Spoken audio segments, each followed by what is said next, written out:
Hi, the purpose of this video is to give you a demonstration of the backwards pronunciation technique. This technique is very useful for helping us pronounce long words. And by long words, I mean words that have 3 or more syllables, especially words that have a lot of consonants at the end of the word. By focusing on pronouncing the word backwards, sound by sound, you train your brain and your muscles to focus on the movements in between each sound to successfully memorize these movements more efficiently. And it will create a stronger memory of how to pronounce this word so you can do it easily next time when you have to use it in a conversation. Okay? To do this technique, I suggest going to this link here with the academic word list. You can cut and paste this and choose a word that you think would be useful for you. These are common academic words, and you can choose whatever you want, or you could pick a word from a journal that you've been using. So basically what you want to do is once you've got a word, in this case I'll choose the word concentrations. Go to youglish.com and listen to somebody pronouncing that word several times. Listen to a few different people. Once you feel like you've heard that word and you know clearly how other people pronounce it, I want you then to identify the color vowel of this word.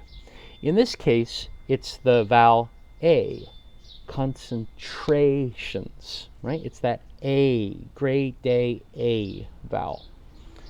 After you've identified the color vowel, then identify the number of syllables using the clapping technique.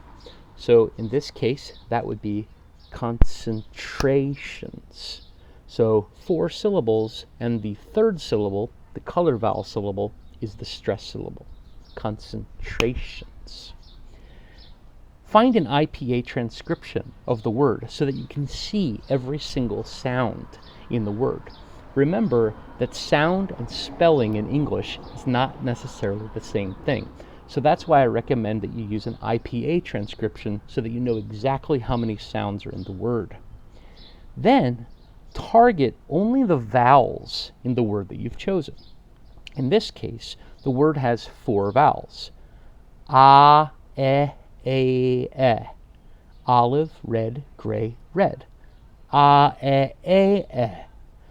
A, e, e.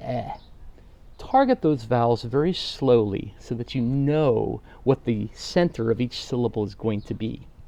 A, e, e. You might do it a few times. Now we come to the last part, which is the most important. We're going to go backwards, building this word sound by sound, paying attention to the movements of our tongue, lips, mouth, and jaw to create each sound. So I'm going to start here with that voiced sound, zzz, zzz, ns, uns, shuns, ations, rations, trations. Notice how slow I'm going. Trations, trations, centrations, concentrations,